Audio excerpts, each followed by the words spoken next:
Hey everybody, it's time for another Redneck review, and today we are getting all the way to the end of the back issues of Guardians of the Galaxy. We're all the way at Guardians of the Galaxy issue number 1. There's another issue after this one called Guardians of the Galaxy 0.01. I'm going to be doing a review. It's just a little backstory on the Star-Lord, the leader of the Guardians, and we're just going to tackle that one at some point, but all the major stuff is here. Anyway, since this is the number 1, I'm just going to go back. If you hadn't read the stuff or know who the Guardians are a version of the Avengers, but for space. They're all different species. They're designed. The team is designed to handle threats in the galaxy. They're a space team of Avengers, for all intents and purposes. Their members for this roster right now are the Star-Lord, the human Spartacus hybrid, who is a gun-wielding space adventurer with his own starship. The intelligent tree, Groot, who is a giganto, and basically he has the ability to grow and change in super strength. Rocket Raccoon, who is a alien, who is a foul-mouthed, mean-spirited little raccoon who carries guns around with him wherever he goes. Gamora, the most dangerous woman in the galaxy, and she happens to be an assassin, proficient in weapons, superior strength, speed, the daughter of Thanos, the Mad Titan. Drax the Destroyer, who is a version of the Hulk, almost like a version of the Hulk, who is a weapons expert, super strength, can fly, and project energy.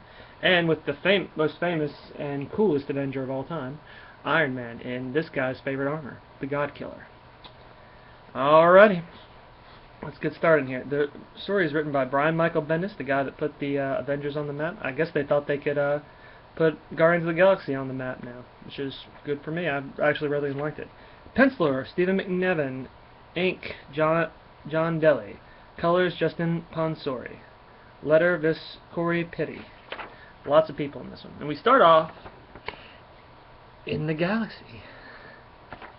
Alright. And Random Planet doesn't tell us where it's at, but we find out that it's the Star-Lord, Peter Quill, in a bar, of all places. Just like you see here.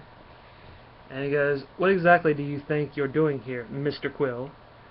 Listen, we're both adults. We're both out here in the middle of nowhere, literally. I know that you Kree have your own way of doing things, and I just wanted to..." Basically, Star-Lord is the Tony Stark of the galaxy. He likes to go to a bar and meet beautiful women and try and score. Anyway, he goes... Anyway, during the middle of the conversation, our group of Royal Spartacus guards, right here, come in and ask to see him. He goes, "You should get..." He says, "You should get out of here. What are you talking about? You should get out of here right now." And they form a line like Darth Vader. And we see him come in here, and it's someone Peter Quill recognizes. It is his father, King of the Galaxy, King of Spartax. He goes, "Peter! Hey, Dad. So, this is what you do now?" His father says. "Hang out in bars and hit on questionable women?" He goes, "Jealous?" He goes, "Yes. How did you find me?" Peter asks him. "I'm the king of the Spartax planetary system. I do have resources, and I thought we'd have a talk." So he looks at him and he goes, "Okay, shoot, what do you want to talk about? You haven't really made the time for me in a couple of years, so..." What is it? Earth. "What about it?" "I need you to stay away from it." "I'm sorry?" he asks him. "I know this isn't easy. It's your home planet." Peter, "Oh, yeah, I remember now. I remember you came to Earth, knocked up my mom, then abandoned her and me." Peter,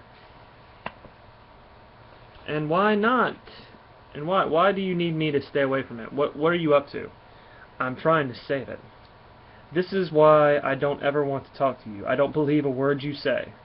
His father goes, "What I'm about to tell you, only a handful of people in the galaxy know." So this was one of the things that started off really crazy in this arc. He goes, a council of galactic empires has come together and decided that from this day forward, the Earth is off limits to all extraterrestrial interaction. A council of galactic empires, he asks. The Earth needs a fighting chance if it's ever going to be able to be a part of the galactic civilization.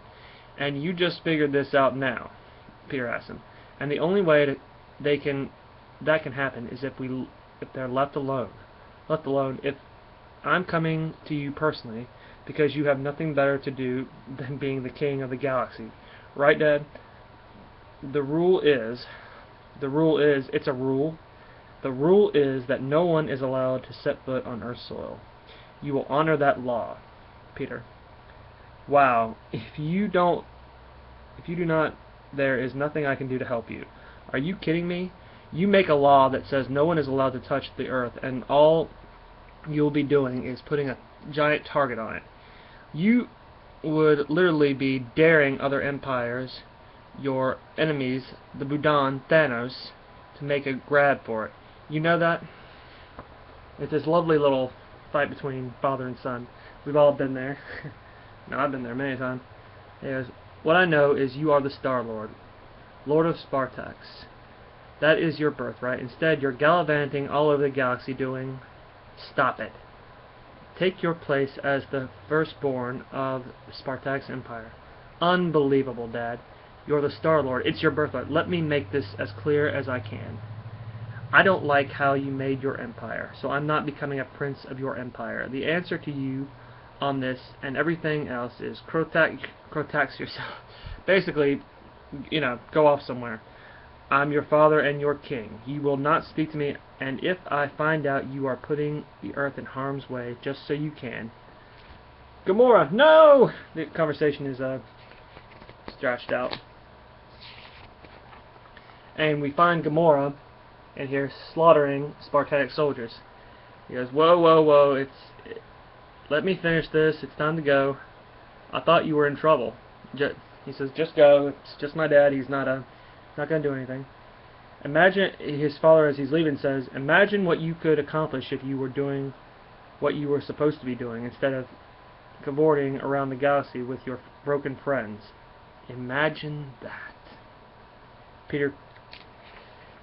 it ends this conversation between the two of them, and it's kind of weird. The first issue started off, we didn't know what to expect, but I like it so far. And we get to, in this story, my favorite character in the Marvel Universe, and my favorite armor of the favorite character in the Marvel Universe. Iron Man and the God Killer armor. It's so cool. Yeah, I should have done this years ago, Tony says. I should have oiled up my Iron Man armor and just taken off. And, away from everything. Get away from 10 teams of Avengers. Get away from the Stark board of directors and charity balls and the Real Housewives or whatever the heck it is, and just come out here to seek my fortune, or at least my next fortune. Go out into the universe and see what else I have to offer. Just take a step way back and look at the Earth as part of a cosmic tapestry. Tony, here's how it goes. You've been targeted. He's pondering these wonderful things, thinking these great thoughts about the universe and everything like that, and he's being targeted from a couple million miles away. It's kind of sad, Files indicate this ship is designed similar to those logged from previous infractions with an alien race known as the Budan. So the Budan, the enemies of the Spartax Empire, are the first ones to break the treaty. The Budan hate these guys. He tells it, Detective Pepper, all energy to front shield and main repulsor array. Let's end this fast. So he goes and attacks them. He's up against alien technology, so his sort of tech is not as advanced as it should be. He's getting into trouble. They reflect his shields, but in the middle of it, we have the entire roster of Guardians of the Galaxy. Groot, Gamora, Star-Lord, Rocket Raccoon, they're all coming to his defense. And the Budan are, trying to patrolling the area. We don't know if maybe the Budan are patrolling the Earth sector to make sure no one comes in there or out. But we find out here on the next page. And he got his first armored human, and now the Star-Lord of Spartax, the Budan, are going on. How did they know we would be here? He goes, oh, hey Stark, if that's you, like, if that's like the new look, hey Rocket, what's up? How are they here? The Budan said, Sir Gamora, Drax the Destroyer, we should abandon the campaign until we know. Battle stations. It's Tony, and it goes back to the Guardians out in space going, Tony Stark, what are you doing out here all by yourself? He tells him in an earlier issue, I think it is Avengers Assemble, where the Guardians made a guest appearance, said, you invited me. Oh yeah, I did.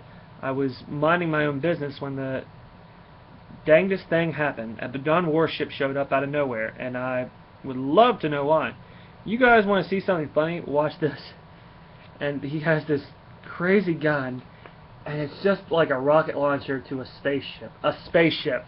It'd be like me taking a missile and shooting it at a battleship. It's not going to do much, but this thing is pretty powerful from a little raccoon.